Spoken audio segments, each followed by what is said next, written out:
آپ یہ کہیں ہم آزاد ہیں، آزادی کا مقصد یہ نہیں کہ اپنے معزز اداروں کی طرف زبان درازی کریں اور کہیں ہم آزاد ہیں۔ آزادی کا مقصد یہ نہیں کہ ہمارے سکیورٹی اداروں کی طرف غلط قسم کی نگاہ رکھی جائے اور اس پر زبان درازی کی جائے اور پھر کہیں ہم آزاد ہیں، ہم کسی کے غلام نہیں۔ اس آزادی کا ہرگز یہ مقصد نہیں۔ آزادی کا مقصد ہے کہ ہم آزادی سے اللہ اور اس کے رسول کے احکامات پہ عمل کریں، اللہ اور اس کے رسول کے احکامات کے مطابق اپنی زندگی گزاریں۔ اس آزادی کا مقصد یہ تھا، لیکن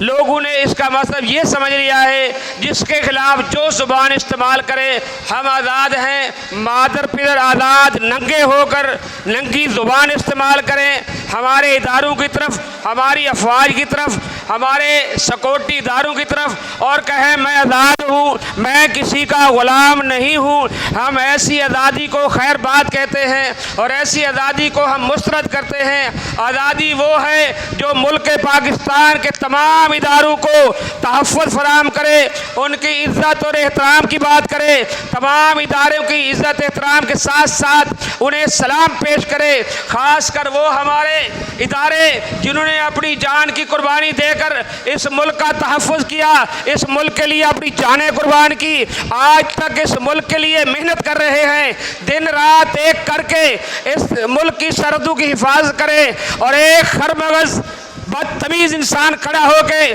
ان اداروں کی طرف بکواس کرے اور یہ کہے کہ میں آزاد ہوں، میں جس طرف جو چاہوں کر سکوں، پاکستانی قوم کبھی ایسے شخص کو معاف نہیں کرے گی اور اپنے اداروں کا تحفظ ہر حال میں کرے گی۔ اور انشاءاللہ العزیز ہم تمام سکیورٹی اداروں کو ان حالات پہ اور ان کی خدمات پر خراج تحسین پیش کرتے ہیں اور اپنی پاک فوج کو سلام بھی پیش کرتے ہیں۔ پاکستان زندہ باد، پاک فوج زندہ باد۔ اب میں دعوت دیتا ہوں محترم جناب عبد الرحمان